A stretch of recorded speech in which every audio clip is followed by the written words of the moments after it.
Ana. Yo voy a hacer una presentación, como les dijo Silvia, que tiene que ver con la exploración de los libros y el intercambio entre lectores.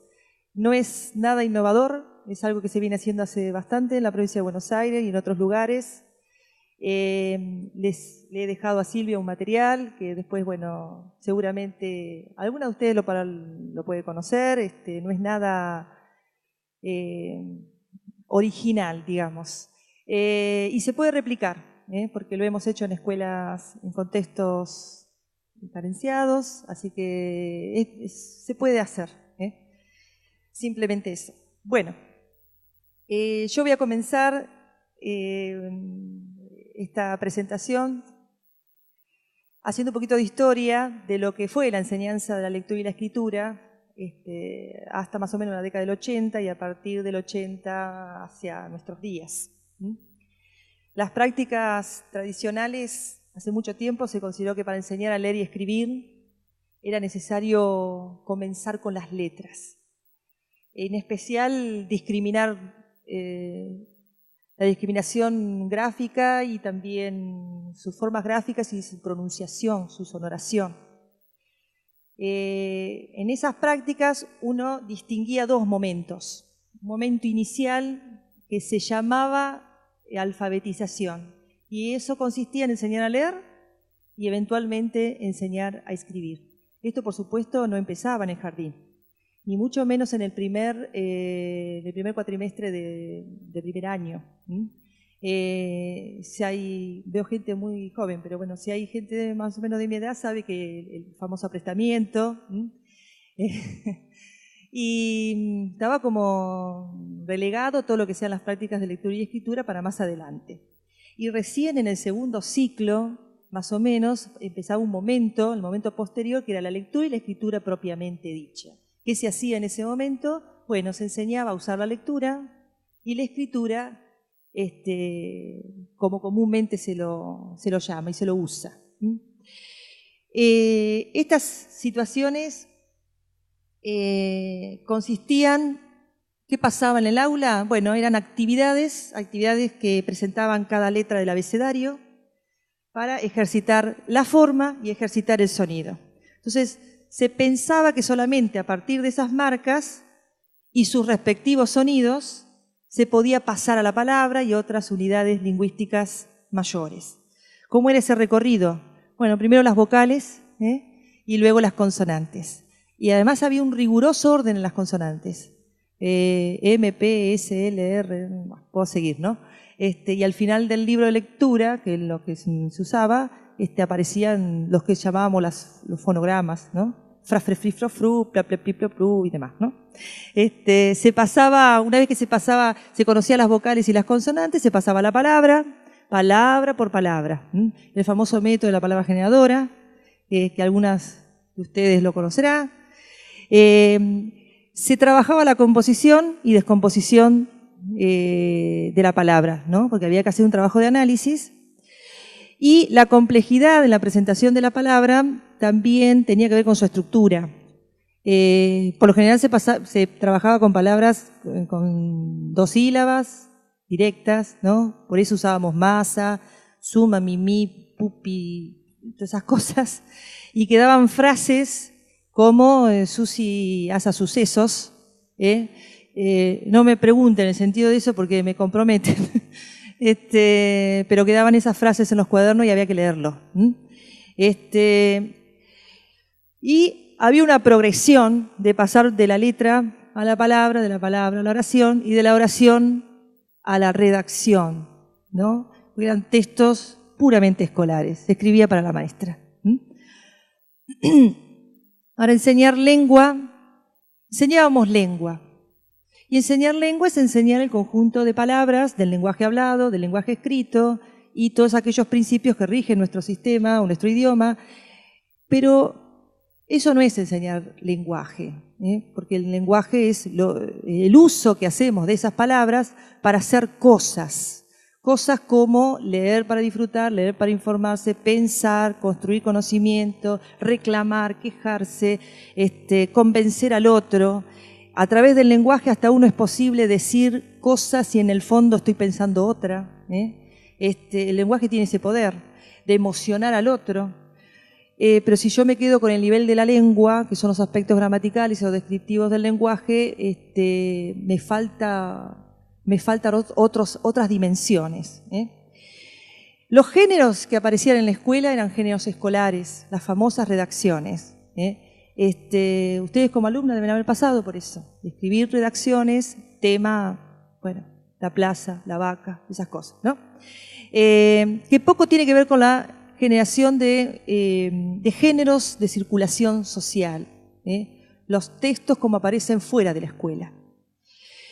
La escritura, los chicos en esas décadas no eran considerados autores, tampoco se consideraba que sabían cosas de la escritura. O sea, entraban a la escuela nosotros pensábamos que no sabían nada de la escritura. Hoy sabemos que tienen ideas muy originales acerca de lo que es el sistema, lo que es la escritura y lo que representa, inclusive antes de leer y escribir convencionalmente. Poco se trabajaba el tema del proceso de la escritura, había que escribir bien de entrada. Eso era un proceso bastante exigente. Y no trabajábamos la planificación, no se planeaba el texto, no se trabajaba, bueno, con ese plan textualizarlo, revisarlo y ese proceso lineal que es la escritura. Es difícil escribir. Entonces, desde esa concepción, lo que se está pensando es que el lenguaje escrito es un código de transcripción. Según esta posición, la función principal de la escritura sería reflejar lo más fiel posible de lo que se pueda el lenguaje oral, que a su vez el lenguaje oral es un reflejo, se consideraba un reflejo directo de la realidad y del pensamiento. Hoy sabemos que el sistema de escritura no es un código, no es un sistema de código, no es el código Morse, es un sistema de representación. Y si uno reduce solamente al lenguaje oral y al lenguaje escrito en ese código, está reduciendo los aspectos emocionales, cognitivos, sociales del lenguaje, el valor y el lugar que ocupa el lenguaje en la persona y en la sociedad. Acá tengo un montón de gente que con sus investigaciones y experiencias didácticas, los suizos, los socioconstructivos, el grupo de la psicología cognitiva, lo del lenguaje integral, los constructivistas, y gente que ustedes, bueno, las maestras conocemos muy de cerca, como Ferreiro, Teverocchi, Kaufman, gente que yo realmente le agradezco muchísimo, como Mirta Castedo, Claudia Molinari, porque las he tenido adentro del salón ayudándome a enseñar. A ellas, bueno, cada vez que charlo con maestras es un homenaje que les hago, ¿no? Es decir, son investigadoras, saben mucho, le debo mucho a estas mujeres, pero además han estado en el salón con los chicos, o sea que siempre han tenido su pata en la escuela. Bueno, todas estas investigaciones nos llevan a una gran revolución a partir de los 80. Y esa época, bueno, yo era maestra también, la descripción de los procesos de aprendizaje de la lectura y la escritura cambiaron radicalmente y hubo una gran sustitución progresiva, ¿no? De posiciones que consideraban al aprendizaje como un compendio de habilidades y subhabilidades, motrices, visuales, etcétera, a ir corriéndose y a posicionarse en que los procesos de aprendizaje son muy complejos y son integrales, y que implica varias dimensiones. Esto nos hace pensar que si el lenguaje es algo complejo y abarca distintas dimensiones, tenemos que empezar a pensar cuál es nuestro objeto de enseñanza en la escuela. Si con lengua no es suficiente, bueno, ¿qué es lo que tenemos que enseñar entonces en la escuela? Y pensar en eso es pensar, bueno, ¿cuál es nuestro propósito? Si el propósito educativo de la enseñanza de la lectura y la escritura es incorporar a los chicos a una comunidad de lectores y de escritores. Esto que Emilia, Delia Lerner, Kauman ha dicho muchas veces, formar a los alumnos como ciudadanos de la cultura escrita. Si es ese nuestro propósito así fundamental, entonces nuestro objeto de enseñanza no puede ser más que otro que las prácticas sociales de lectura y de escritura. Bueno, ¿qué es esto? ¿Qué son las prácticas de lectura y escritura? Son prácticas históricas, son prácticas culturales. Son prácticas históricas y culturales porque tanto la oralidad, la lectura y la escritura son herencia cultural, y que incluye no solamente la dimensión lingüística, sino también todo lo que son los usos, los costumbres, los rituales relacionadas con esas prácticas. Son históricas porque las prácticas, por ejemplo, de lectura han cambiado. Desde la Edad Media acá no se lee igual, no se leen con los mismos elementos, no se leen con las mismas modalidades, los mismos propósitos. Además son sociales, y son sociales porque diferentes grupos sociales le dan un diferente valor, un diferente uso al lenguaje.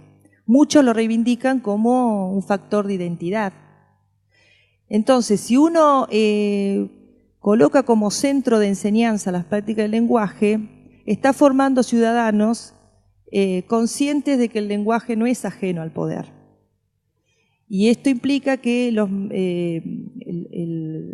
mayor o menor prestigio que tienen algunos usos o formas lingüísticas depende del grupo que lo use y qué lugar tiene en la sociedad, de mayor o de menor poder. Es decir, si uno acepta esa asociación de lectura, de las prácticas del lenguaje con el poder, bueno, va a considerar que algunos usos son más prestigiosos que el otro. Entonces, no estamos enseñando solamente unas letras, marquitas y sonidos. Es algo muy complejo que puede dejar afuera a ciertas personas a la interacción con otros. Bueno, el concepto de prácticas del lenguaje es un concepto que lo toma Boutier y después lo toma Delia Lerner, y que fue, digamos, fundamento central para los diseños de ciudad y del gobierno de la Ciudad de Buenos Aires y para los diseños de Buenos Aires, y veo que también para el diseño de Córdoba. Así que allá vamos con este concepto tan complejo. Son formas de relación social las prácticas del lenguaje. Son las cosas que hacemos a través del lenguaje. Nos atraviesa constantemente el lenguaje. Y además son objetos de enseñanza.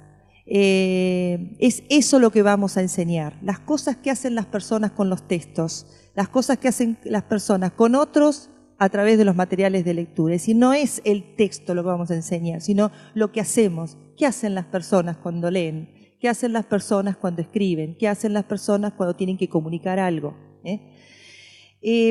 ¿Cuál es el modelo de referencia? Y acá entramos en una cosa bastante compleja porque no sucede como en matemática o en historia, donde la práctica del lenguaje no es el producto de una actividad científica, como puede ser matemática, que si quiere enseñar, no sé, proporcionalidad, lo toma de sus teorías, pero acá, ¿cuál es nuestro modelo de referencia? Porque las prácticas son antiguas y son históricas, o sea que fueron cambiando. Esto es complejo y además las prácticas también atraviesan a las otras ciencias. Entonces es muy difícil definir cuál es nuestro objeto de referencia. Y hay muchas investigaciones que se están desarrollando en este aspecto. Por ahora tomamos las prácticas que se realizan fuera de la escuela, las tomamos como referencia. Son plurales, por eso no digo la práctica del lenguaje, sino las prácticas. Son plurales por la diversidad de propósitos. Uno no solamente lee para informarse, lee para disfrutar, lee para estudiar, lee por obligación. Los ámbitos, todas las esferas de la actividad humana donde aparece el lenguaje. En el ámbito de la literatura, en el ámbito de la formación del estudiante, en el ámbito de la formación ciudadana. Es decir, el lenguaje uno no puede solamente reducirlo a la literatura, que ya es también un mundo simbólico importantísimo en la escuela. Además de que con lenguaje uno entra a universos posibles a través de la literatura, uno se entera de los personajes, entra a piratas, duendes, hadas, conoce otros mundos y además comprende el propio desde otra perspectiva. También el lenguaje, con el lenguaje estudiamos, buscamos, seleccionamos información, lo reorganizamos y demás, lo comunicamos a otros, oral o en forma escrita. Y también con el lenguaje nos formamos como ciudadanos. Y es acá donde a través del lenguaje es importante legitimar algunas prácticas democráticas o igualitarias y preparar a un niño desde muy pequeño a ser crítico ante los medios masivos de comunicación. Así que miren la complejidad de lo que es nuestro objeto de enseñanza. Entonces, si nuestro objeto de enseñanza son las prácticas del lenguaje y nuestra referencia es el lenguaje como aparece fuera de la escuela, tenemos que generar situaciones en las que se lee, se escribe y se hable con los mismos propósitos con que se lee, se escribe y se habla en la sociedad. Ahora, bueno, esto es muy fácil decirlo, pero en la escuela para poder realizar esto se requiere de un gran trabajo didáctico. Porque las prácticas del lenguaje no entran así fácilmente, uno abre las puertas del jardín o de la escuela y listo, hacemos lo mismo que se hace afuera. Porque sucede que se deforman. Y para preservar el sentido, que responda a propósitos comunicativos, también tiene que responder a propósitos didácticos. Nosotros tenemos que enseñar esas prácticas. Entonces, además de que guarde un sentido personal y social, hay una intención del maestro de poder enseñarla. Y es ahí cuando a veces hay que controlarlo ese objeto porque se puede deformar. La transposición existe. Cuando siempre se comunica un objeto del saber a un objeto a ser enseñado, se transforma. Esto es así. El tema es, y debe ser así, el tema es no deformarlo. Las maestras deformamos bastante, no se enojen, pero porque yo lo he hecho. Nos dicen, bueno, ¿qué te parece? Hacemos esto en el salón, qué sé yo, y después cuando llego al salón hago otra cosa. Es decir, hay algunos cambios que son conscientes. Uno le pregunta al maestro, ¿por qué cambiaste eso? Dice la maestra, dice, no, bueno, porque los tiempos, porque los chicos, porque el material. Hay razones que la maestra hace que cambie una propuesta de un investigador, una propuesta de un especialista. Por eso hay que escucharla a la maestra, porque hay condiciones que hacen que uno lo cambie. Pero hay otras que son inconscientes y no sabemos por qué lo cambiamos. Y esa es la que hay que, y a veces es inconsciente y está bárbaro, pero tenemos que cada vez ser más controladoras de que ese objeto no se deforme. Bueno, creemos que eso se mejora a través de la capacitación y capacitaciones con intercambio con otros, no queda otra. Bueno, yo voy a empezar a trabajar con una situación. No puedo trabajar todo lectura y escritura, les voy a presentar una que es la de exploración de libros e intercambio entre lectores. Una situación que se realiza fuera de la escuela. De hecho, hay muchos contextos donde la gente está en contacto con diversidad de materiales de lectura, como bibliotecas. Puede ser una biblioteca de una escuela, como una biblioteca de sociedad de fomento, de un club, bibliotecas públicas, ferias de libros, librerías. Es decir, esto está fuera de la escuela y la gente se desenvuelve y hace cosas en torno a estos materiales. ¿Cómo hacer para que estas situaciones, que son sociales, puedan entrar a la escuela? En estas situaciones, las personas ejercen prácticas lectoras. Cuando una persona está en una feria de libros, cuando está en la biblioteca, cuando está en un lugar donde hay libros y hay personas, la gente elige qué leer o qué mirar, ojea libros, consulta índices, contratapas, prólogos. Algunas personas, ustedes chusmeen eso, van a ver que hay gente que lee muy rápido, así muy por arriba, es una lectura de lo que se llama media errática, media superficial, hay otras que no, que leen detenidamente. Si ustedes ven en algunas ferias de libros hay como silloncitos, la gente se sienta, lee.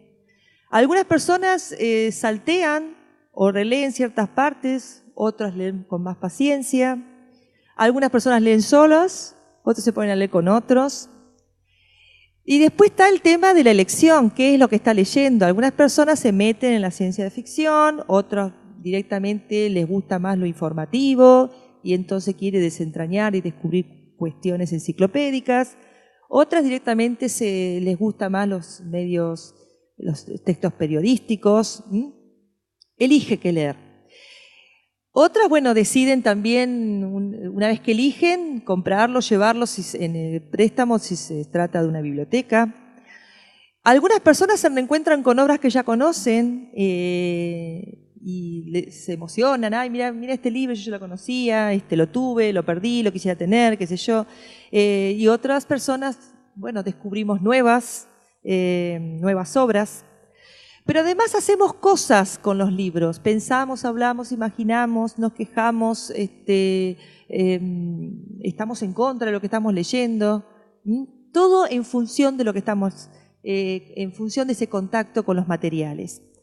También recomendamos, cuando estamos en esos espacios, pedimos consejos al librero, al coordinador de esa mesa, si es una feria, discutimos sobre eso leído, a veces coincidimos, a veces confrontamos, citamos, parafraseamos. Bueno, miren la cantidad de prácticas que hacemos. Estas son prácticas de lectura. Es decir, son acciones, son quehaceres que hacen los lectores con los materiales de lectura.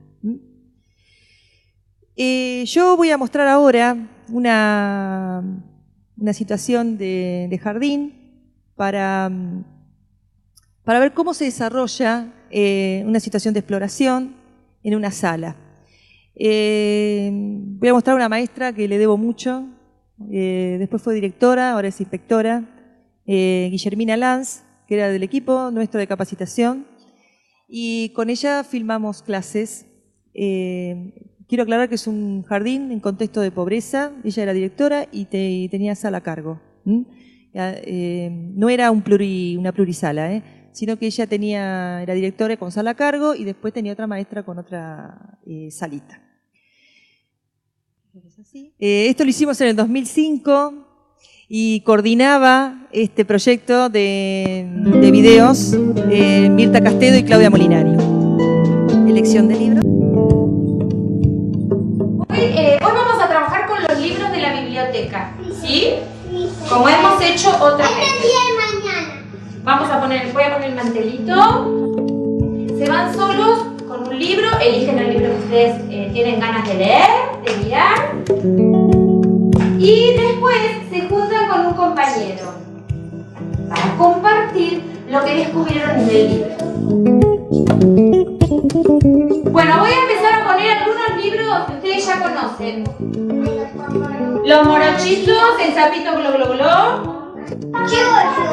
El chivo encebollado, historia de pajarito. Hay uno nuevo, este no lo leímos. ¿Cuál es? Y son los morochitos. Esta es la colección Los Morochitos. ¿Sí? Este es de la colección Los Morochitos.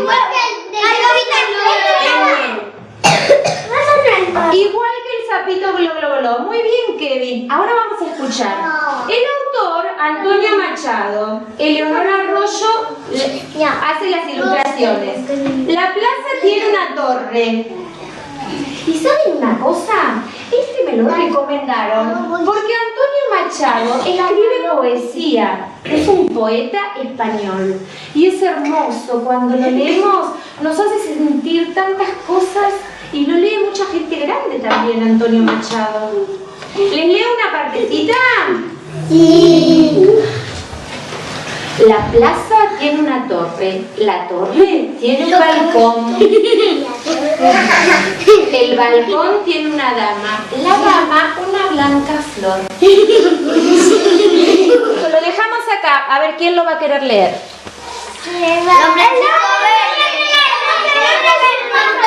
El hombrecito verde y su pájaro. Laura de Betache es la misma autora de Y se voló el sombrero. ¿Y vos qué dijiste, Marcos? Laura de Betache. Laura de Betache. De la colección. ¿De qué colección? Libros del malabarista, leo acá. ¿Hay otro de la misma colección de libros? ¿Cuál?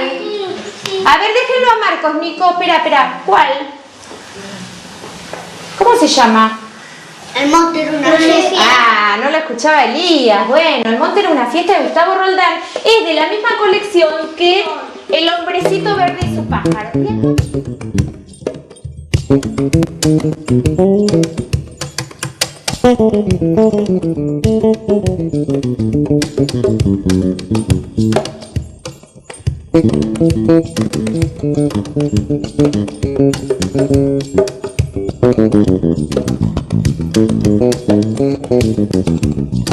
Busquen cualquier lugar en la sala como hacemos siempre.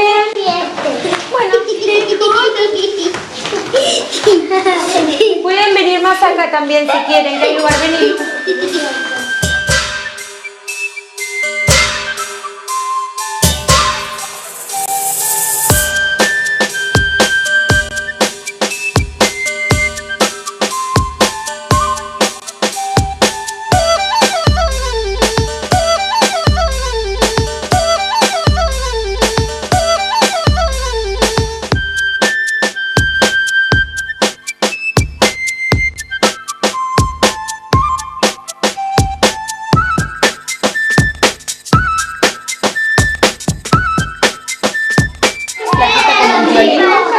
Empieza y dónde termina. Elegí un libro, Juanmi. Vení, de todos los que quedaron ahí podés elegir. Muy bien. Sentate a mirar ahí. A ver, Omar. ¿Elegiste esa parte? ¿Por qué? ¿Qué te parece? ¿Por qué? Todos tienen amigos menos Willy. Vamos a leer. Todos tenían amigos.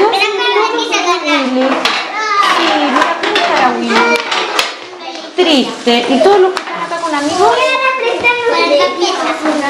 ¿Te acordás la parte? Anda buscando donde Willy encuentra un amigo. ¿Sí? Y te la leo, dale. Buscar. A ver. Ah, ¿y este cómo se llama? Federico dice no. ¿Y qué le pasa a Federico? ¿Qué le pasa? Está enojado. ¿Dónde está enojado? A ver.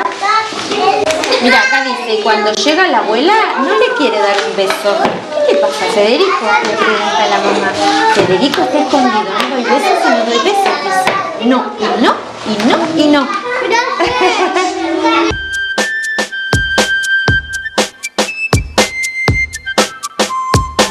Chicos, busquen un compañerito y se ponen de a dos, ¿sí? Bueno, muy bien, muy bien.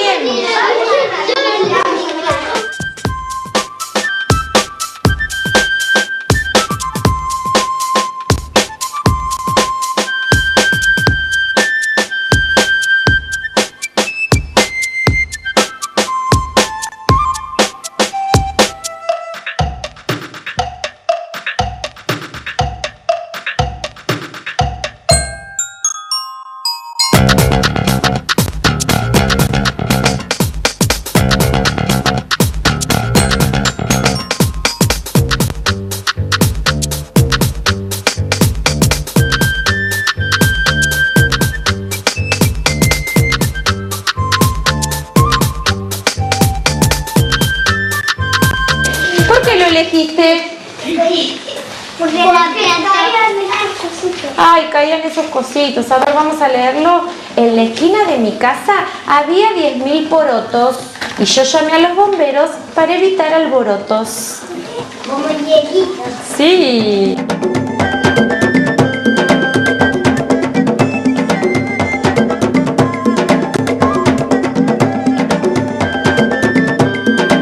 ¿Alguien leyó el de Antonio Machado? A ver, Ariana. ¿Qué parte te...? No, contanos qué descubriste vos, qué parte te interesó. ¿Eh? ¿Esta por qué? Porque es linda. Ay, es linda, a ver. Y se ha llevado la plaza con su torre y su balcón. Sigue la poesía. Es una poesía. Sigue más. Después lo vamos a compartir entre todos. Este es todo negro. Este tiene dibujitos, por eso, ¿qué pasa, Marcos? Blanco y negro puro. ¿Qué pasa acá en el final, que está todo escrito así? Colorado. Ahí dice todo lo que pasó en el cuento. Nadie sabe dónde vive. Nadie en su casa lo vio, pero todos escuchamos al sapito. ¿Vivirá en la chimenea? ¿Dónde diablos se escondió? ¿Dónde canta cuando llueve el sapito glo glo glo? ¿Vive acaso en la azotea? ¿Se ha metido en un rincón? ¿Está abajo de la cama? ¿Vive oculto en una flor? Nadie sabe dónde vive. Nadie en su casa lo vio, pero todos lo escuchamos cuando llueve. Glo, glo, glo. Qué linda, me encanta esta poesía. ¿Cuál elegiste vos? Los de adivinanza. El de adivinanzas. Vení, Elu. Miren, yo les voy a leer una adivinanza que eligió Elías el otro día. A ver si la adivinan. Miren acá, En la punta de una barranca hay 5 niñas con gorras blancas. ¿Qué es? El árbol. ¿Es el árbol, Elu? Ah, no es el árbol. La rama. Hay que leer acá, que está la respuesta. No, las uñas. Las uñas. ¡Ay, qué difícil! ¿Vieron que a veces cuando miramos el dibujo no tiene nada que ver? Para la próxima vamos a pensar un poquito en esto de volver a juntarnos con el compañero, compartir lo que descubrimos, ¿no es cierto? Hubo libros que no pude leerles a todos, pero vamos a ir un poquito mañana, otro rato, cuando trabajamos con los libros. ¿Sí? Yo quiero ahora que así, ordenaditos, vayan a acomodar los libros. ¿Hay algún libro que les gustaría que les lea de los 3?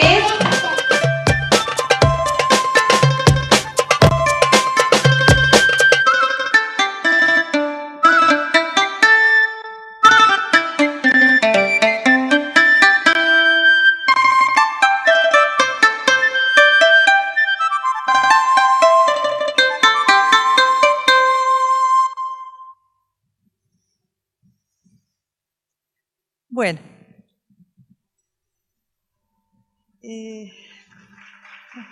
Así, ¿no? Entonces.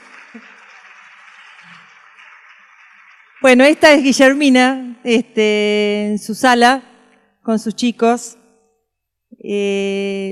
Ella, a ver, no sé cómo explicarlo acá en Córdoba, porque por ahí son de otras jurisdicciones. Ella trabajó mucho en un jardín que pertenecía a la Universidad de La Plata, cuya coordinadora era Claudia Molinari y Mirta Castedo, o sea, era una escuela piloto, y después de ahí sí pasó a escuelas, jardines de provincia. Así que, bueno, en la escuela anexa se hizo muchas experiencias, que bueno, le debemos mucho nosotras allá en la provincia de Buenos Aires. Bueno,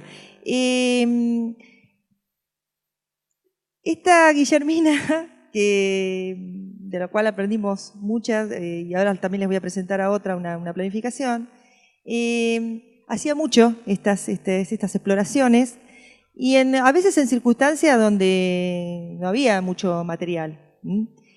Vamos a analizar un poquito la situación de Guillermina. ¿Cuál es el propósito de esta situación? Porque esta situación fue pensada, no fue en un momento parece como que fuese desordenada, los chicos medio como tiran libros de un lugar a otro, y sin embargo esa es una situación didáctica y se están enseñando contenidos. Y hay intervenciones, están pensadas por la maestra, para generar un intercambio con los materiales. La situación, como cualquier situación didáctica, debe resguardar doble propósito. Un propósito comunicativo, que es responder a las prácticas sociales que existen fuera de la escuela. Es decir, acá se trata de preservar ese sentido de seleccionar materiales de lectura, para explorarlos, para compartir hallazgos entre lectores. Pero a su vez hay un propósito didáctico, y el propósito didáctico, es decir, cuál es la intención de la maestra acá, qué quiere enseñar, es ampliar los conocimientos de la cultura escrita, siempre en interacción con otros, en este caso con los pares y el adulto, que es el docente, y en contacto con los materiales de lectura. ¿Qué tipo de situación es esta? Bueno, Lerner ya establecía, ya en el 96 ya estaba hablando de 4 situaciones fundamentales. La situación de lectura por parte del maestro, o también llamada lectura mediada, que en nuestro equipo por ahí no le llamamos mucho lectura mediada porque en realidad el maestro está siempre mediando, ¿no? Y lectura por sí solo, ¿no? Habría como 2 grandes situaciones de lectura. Después hay combinatorias igual, una donde el maestro lee, los niños pueden leer a través del maestro, y otro donde los niños leen por sí mismos. Después digo hay combinatorias, porque cuando vieron esa situación que los chicos siguen con el dedito algo que la maestra está leyendo, es una situación donde más o menos se combina. Y hay situaciones de escritura donde la maestra escribe, presta la mano para que los chicos puedan componer un texto oralmente, y hay situaciones donde los chicos escriben por sí mismos. Esas serían las grandes situaciones que Delia Lerner le llama situaciones fundamentales. Después nosotros en provincia hemos desglosado otras situaciones fundamentales, como por ejemplo narrar o exponer, porque nos faltan prácticas de oralidad también, situaciones de copia, que es una situación de escritura, pero no deja también de ser una situación muy particular, la de copia con sentido. Bueno, pero esta, hoy me voy a ocupar más de lectura, es una situación de lectura por sí mismo. Y cuando uno lee por sí mismo, no siempre es una lectura detenida. Esta es una lectura exploratoria, con distintos propósitos. Eligen qué leer, qué mirar, a veces solo, a veces con otros.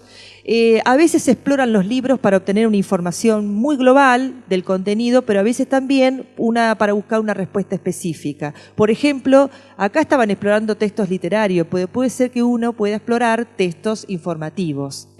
No da para mostrarles otra clase con respecto a eso, porque si no se nos va toda la mañana, pero hay situaciones, nosotros lo usamos mucho, donde los chicos exploran materiales informativos para ver si nos sirve para lo que vamos a investigar. Y luego así hacemos otra situación de exploración donde buscamos una información específica. También hacemos exploraciones para decidir qué llevar en calidad de préstamo, porque los chicos después de esta mesa, bueno, se llevaban algunos libros para leer en casa. Es decir, que la actividad lectora no terminaba en las paredes de la sala, sino que trascendían. También se reencontraban con algunas obras que ya conocen, porque son libros de la biblioteca de la sala. Entonces, algunos ya los conocen y otros están esperando que la señorita se los lea después en otra situación, que es la situación de la señorita lee en voz alta. Y además descubren nuevos materiales de lectura. O sea que la exploración tiene muchas, digamos, prácticas internas, ¿no? Bueno, en todas ellas, la exploración que está en manos de los chicos y con ayuda del docente siempre permite construir criterios para orientar búsquedas.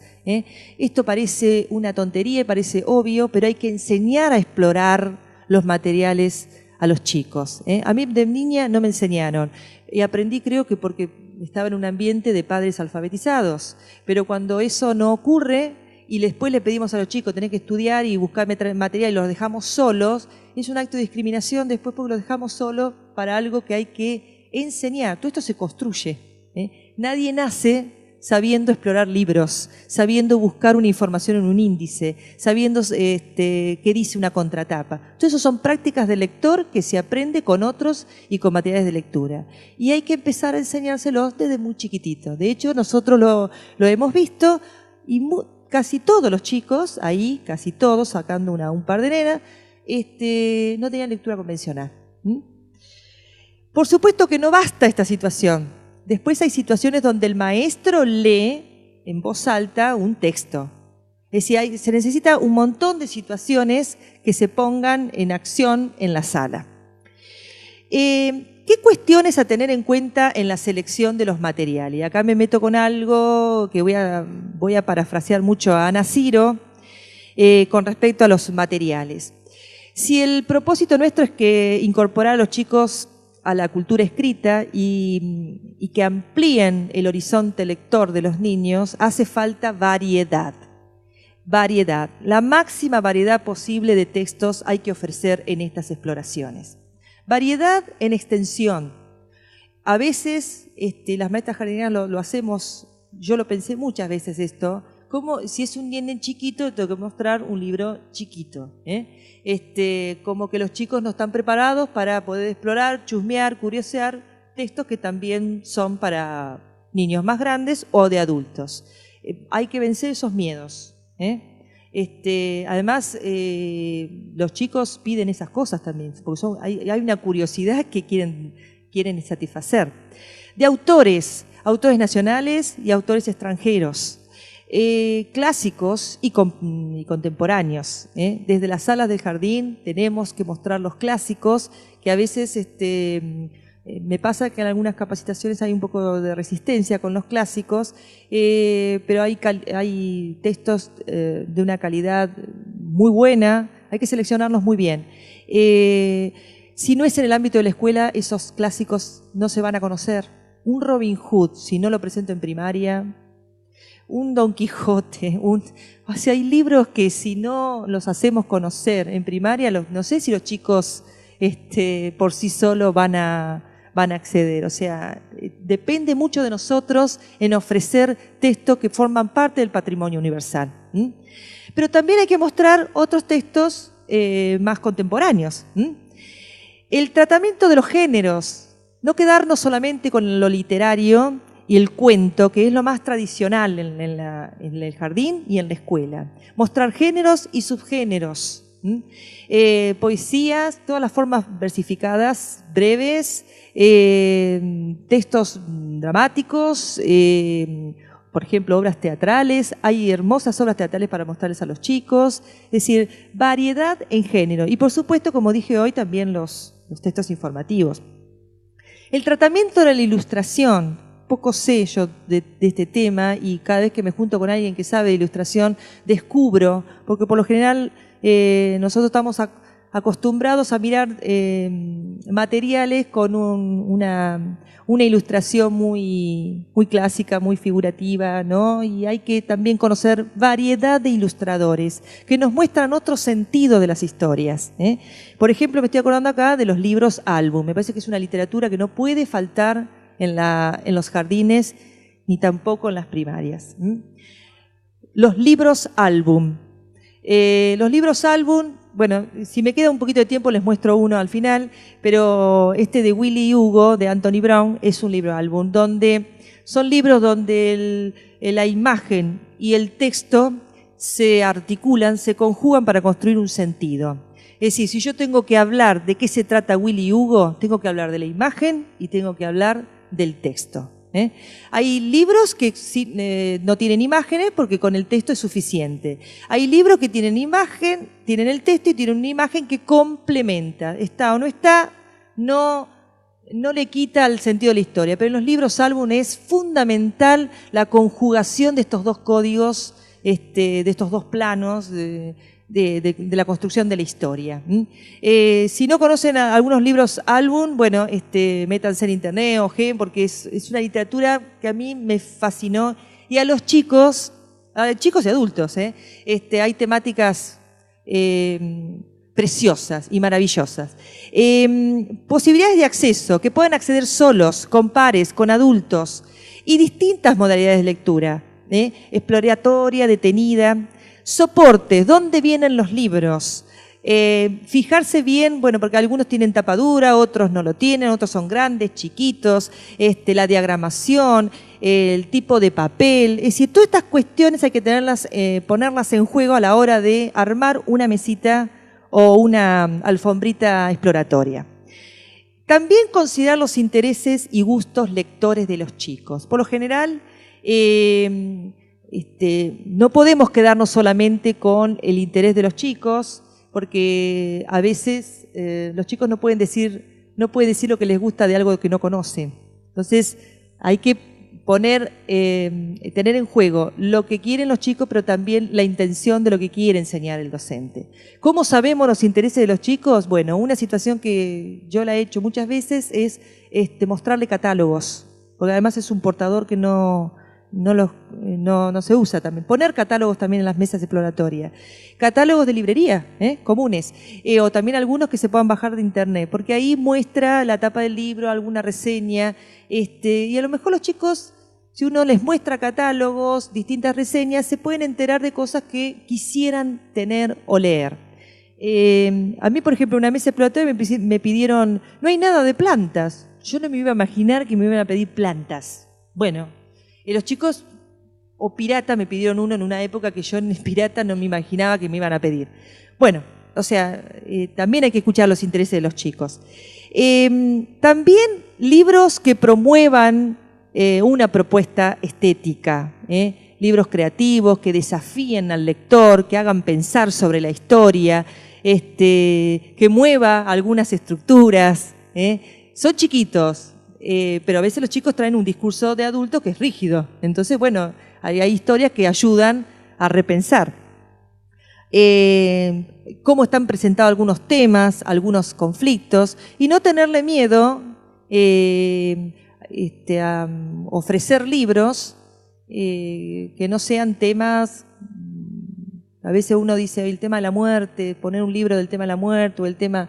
Bueno, hay que ver cómo está presentado el tema, qué desafío, qué respuesta procura del lector. Es decir, hay que tratar de ampliar siempre el horizonte de los chicos. Y establecer relaciones complementarias con la biblioteca de la sala e institucional. Yo ya sé que debe estar latente una pregunta que me hacen siempre todas, es: yo no tengo libros en la escuela, ¿cómo voy a hacer una mesa de libros o una alfombra exploratoria? Es cierto que a veces no tenemos libros. Yo siempre trabajé en escuelas pobres, pobre en el sentido de pocos recursos. Así que nunca trabajé en una escuela así pipí cucú. Así que no sé cómo es trabajar en escuelas. Siempre trabajé, sí, escuelas pudientes no lo sé, no tuve la suerte. Pero nunca me privé de leerles a los chicos y de dejarlos explorar. ¿Cómo me las arreglaba? Bueno, le pedí a la biblioteca, si había biblioteca en la sala del jardín, digo, o de la escuela, le decía, bueno, préstame 15, préstame 20 libritos o 12, lo que sea, que al mes siguiente te los devuelvo, en calidad de préstamo. O le pedía a otra escuela que sabía que tenía, entre las maestras de otras escuelas, nos hacíamos bolsas de libros, o también entre las maestras de la misma escuela, armábamos una bolsa de libros, porque siempre en la casa hay un sobrino, un hijo, un ahijado, un vecino que tiene libros, o los propios de uno, y armábamos bolsas así de libros y bueno, y armábamos las mesitas. Bueno, cuando hay dinero es más fácil, porque bueno, uno compra los libros y ya está.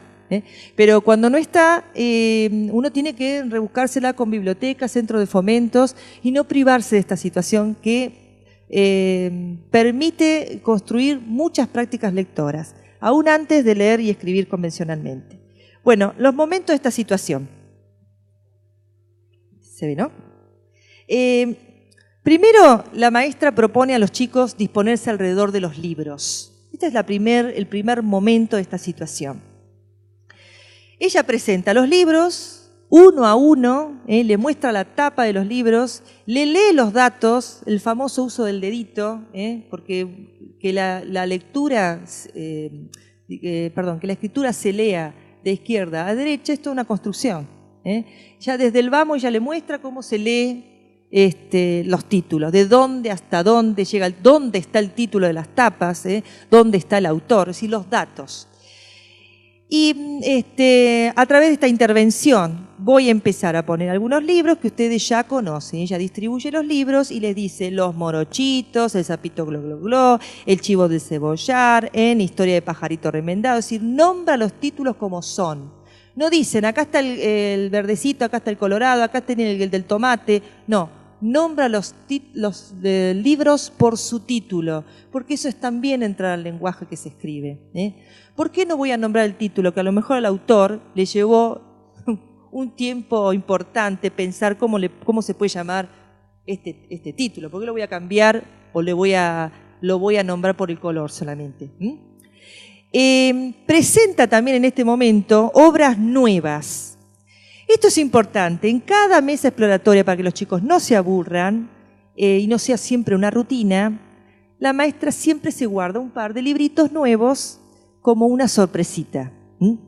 Entonces presenta obras nuevas, de nuevos autores, y explicita los criterios de selección.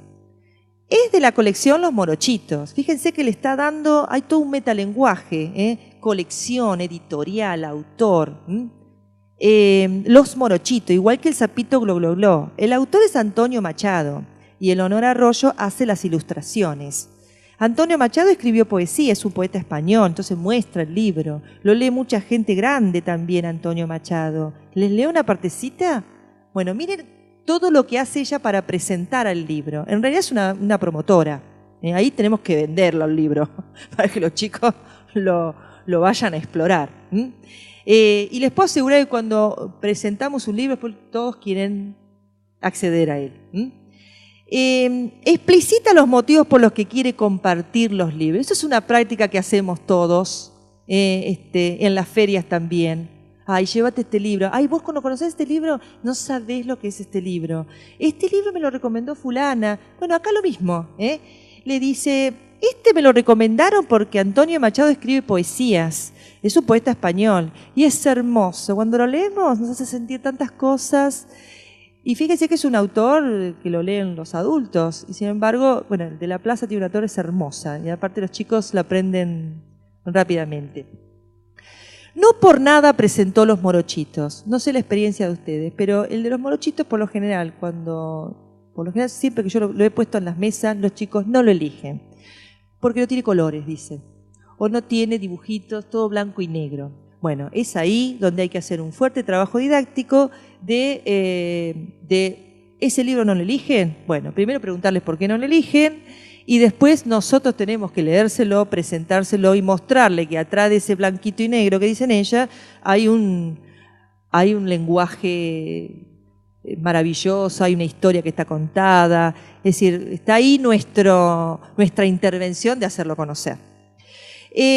Lee partes de una historia o un poema para disfrutar con ellos la musicalidad del lenguaje. Sí, hay muchas maneras de presentar los libros.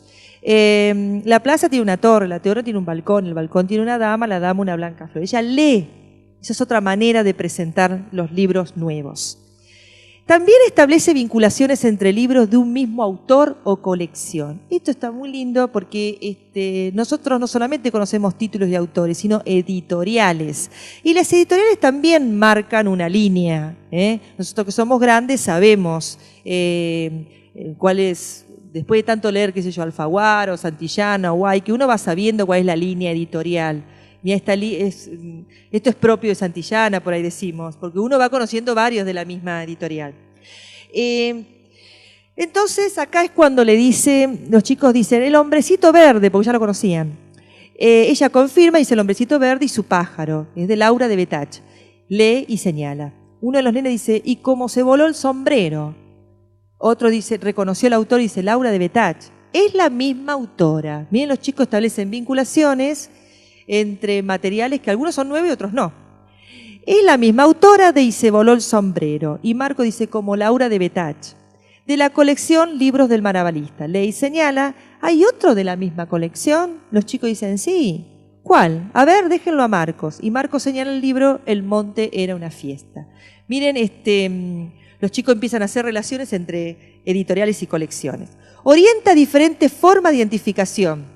Por título, por autor, por colección, y pone en uso el lenguaje que se escribe. ¿Cómo se llama? Les dice. El monte era una fiesta. O sea, no les dice, bueno, a ver, tráelo. ¿Cómo se llama que vos conocés? Nombrar los libros por su título. El docente dice, El monte era una fiesta, de Gustavo Roldán. Es de la misma colección que El hombrecito verde y su pájaro. Se está constantemente dando información. Es probable que los chicos digan, no me acuerdo, O digan, el de la fiesta, el de la fiesta. Me ha pasado muchas veces. Es una oportunidad para decir, bueno, ¿alguien se acuerda cómo se llama ese título del libro? Otro se puede acordar. Es decir, es un trabajo compartido. El segundo momento es cuando propone una exploración individual. Llama a uno de los nenes para elegir el libro que quieran y explorarlo. Le permite ubicarse en distintos lugares de la sala para una cómoda exploración. La sala era re chiquita. Me acuerdo que no entraba el camarógrafo. Eran 2 personas que tenían que filmar y bueno, nos teníamos que turnar para entrar porque era una sala re chiquita. Y sin embargo, bueno, ella disponía de las mesitas, las sillas, de tal manera que se pudieran poner cómodo. Inclusive han visto chicos tirados leyendo, eso es una imagen que no me lo voy a olvidar, boca abajo, pancita al suelo, leyendo. Que a veces en la primaria nos cuesta un poquito eso. Ni les cuento una vez que entró la directora y me vio los chicos tirados en el... no están explorando, le dije yo. Bueno, la docente dice, busca en cualquier lugar en la sala, como hacemos siempre. Elegí un libro, Juanpi, o sea, está constantemente promoviendo. ¿Qué te gusta? ¿Qué querés? Porque a veces tenemos chicos que son medio quedados, no saben qué elegir, o se lo llevó otro compañero. Entonces ahí uno tiene que estar promoviendo. ¿Qué querés? ¿Qué querés de aventura? ¿Qué querés de...? Hay que ayudarlo a elegir también. Viene un tercer momento que después de una exploración individual les permite juntarse en parejas para compartir la exploración y o lectura del texto elegido. Es decir, hay un momento donde yo tengo mi libro solo, lo miro, lo chusmeo, después hay un momento que me junto con el otro e intercambio. Y es importante porque es solamente 2 niños, es una pareja y pueden compartir hallazgos. Y lo dice ella, lo explicita el momento. Busquen un compañerito y se ponen de a 2. Y los chicos eligen. Esto no es de un día para otro. Yo la primera vez que hice la mesa de libros, no quiero desanimar, fue fue un desorden que dije, no lo hago más. Pero no, es cuando más uno que hay que revisar la situación, uno está ansiosa, cree que las cosas son de forma ordenada. Claro. Pero miren, si hay algo que los chicos aprenden enseguida es la estructura de la situación. Eso lo aprenden enseguida. Además me lo han dicho. Ahora es la parte que vamos a elegir nosotros libros, ¿no? Ahora podemos compartir con el compañero. Bueno, ¿cuándo vamos con vos a hablar con los libros? Es decir, eso lo aprenden, la estructura se aprende, porque la escuela, sobre todo primaria, si hay algo que lo hace muy bien es conservar. ¿No? Bueno, alienta la exploración y ayuda a encontrar aspectos no contemplados en los libros. La maestra siempre tiene que ir por más. Por más. Busquemos algo que los chicos pasan desapercibido.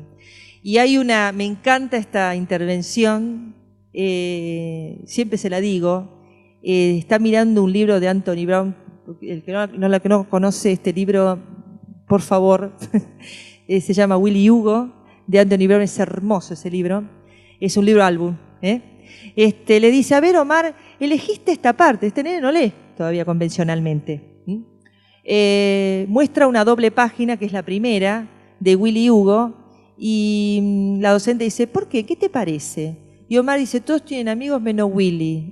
A través de la imagen ve eso, ¿no? Y señala la ilustración. La docente le confirma, es verdad eso, todos tienen amigos menos Willy. Vamos a leer, la maestra muestra constantemente la práctica de lectura. Y lee y le va señalando. Todos tenían amigos, todos menos Willy. Y le pregunta, ¿cómo estará Willy? Y Omar le dice, triste. Entonces la docente, que me encanta esta intervención, dice, a ver, buscá la parte donde Willy encuentra un amigo y te la leo. Dale, búscala. Y yo que estaba ahí en la clase, el nene empezó a buscar. Y a través de las imágenes vio, Willy es un monito muy tímido. Y se hace amigo de un gorilón, de Hugo Gorilón. pero se conocen de una manera muy accidental. Y así como Willy es tímido y chiquito, no le tiene miedo a las arañas. Y Hugo Burilón, que es grandote, le tiene miedo a los insectos. Entonces, bueno, muestra esto que las diferencias de tamaños para la amistad se deja aparte, ¿no? Bueno, y el nene busca en el libro, busca esa parte y después se la muestra a la maestra. Y la maestra le lee para confirmar si esa parte es la parte donde Willy encuentra un amigo. Genial. Bueno, lee con ellos algunos títulos o pasajes que generan suspenso e interés, o bien lee para confirmar alguna anticipación. A ver, ¿cómo se llama? Federico dice no, preciosa la serie Federico. Federico dice no, ¿qué le pasa a Federico? Está enojado.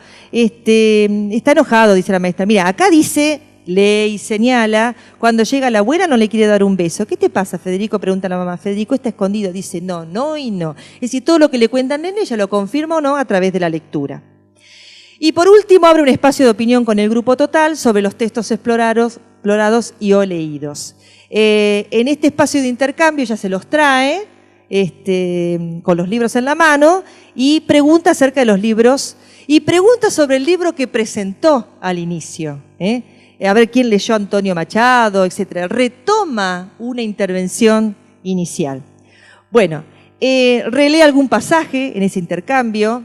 A ver, vamos a releer. Recupera algún comentario, porque ella estuvo rotando por la sala. Entonces, si hay algo que otros compañeros no lo ve, ella en una intervención lo retoma para socializar. Hay que socializar esos hallazgos. Bueno, ¿qué pasa en el final? Que está todo escrito, dice, los libros de los morochitos al final tiene todo el texto completo. Y miren qué linda anticipación de los chicos. Dice colorín colorado, dice los chicos. Otro dice, ahí dice todo lo que pasó después. Miren qué hermosa anticipación de la lectura. Todavía no tienen lectura convencional. Ellos saben que al final hay algo que tiene que ir vinculado con el cierre de ese libro. Bueno, les voy a mostrar una planificación ahora, porque ¿cómo se mete esta situación en la organización del tiempo didáctico? Lo que voy a mostrar ahora no es una planificación rígida. Me dio miedo traerlo porque las maestras somos copionas. Entonces, sí, claro, no, pero en el buen sentido se los digo. Y esto no es un formato fijo. Esta maestra, una maestra de maestras, Graciela Brena, que también trabajó con Guillermina, esta maestra me enseñó a hacer mesas exploratorias a mí, por ejemplo. Ahora se está cuestionando algunas cuestiones algunos aspectos de la planificación. Fíjese, no, pero lo voy a leer en... no me rete. Simplemente quiero mostrarles algunas columnas. Ella, miren, es una planificación anual. Ella piensa, la unidad la unidad de análisis de su planificación son las situaciones didácticas. Ella divide a su año en actividades permanentes, en secuencias, proyectos y algunos materiales. En las actividades permanentes, las actividades permanentes son las que realiza durante todo el año. Ella tiene leer y escribir en contextos cotidianos para resolver problemas prácticos, que es cuando se usa la lectura y escritura para pasar lista, para el calendario, para firmar producciones, lista de materiales, etc. Después tiene una situación también habitual que es en torno a los libros. Hablar de los libros de la biblioteca del aula. Y dentro de esa situación habitual tiene una situación que es el maestro lee y la mesa de libros. Es decir, que la mesa de libros tiene como una situación permanente, es decir, durante todo el año. Y además tiene otra situación, que es la lectura simultánea, sesiones simultáneas de lectura, que es institucional. Bueno, no me da para hablar de eso porque me voy del tema, pero es hermosa. Tiene 2 secuencias durante el año, secuencias de lectura, tiene 2 proyectos. No son 2 secuencias, son casi 6 secuencias, porque en torno a la biblioteca, ella lee diferentes cuentos tradicionales, lee títulos de autores argentinos y lee a Graciela Montes. Y después, casi al final del año, lee cuentos de diferentes autores argentinos, extranjeros, de Betach, y por último los libros álbum. Le destina una parte del año a los libros álbum. Tiene 2 proyectos, uno que tiene que ver con afiches informativos sobre animales estudiados, y en la otra parte del año, tiene un proyecto de recopilación de adivinanzas. Bueno, todo lo que ven al costado son materiales. Les muestro así, a grosso modo, para mostrarles que esta situación de exploración es una situación permanente de lectura. Ella lo hace semanal o quincenalmente. Criterios. No quiero cerrar este momento sin hablar de los criterios que orientan la planificación de la situación.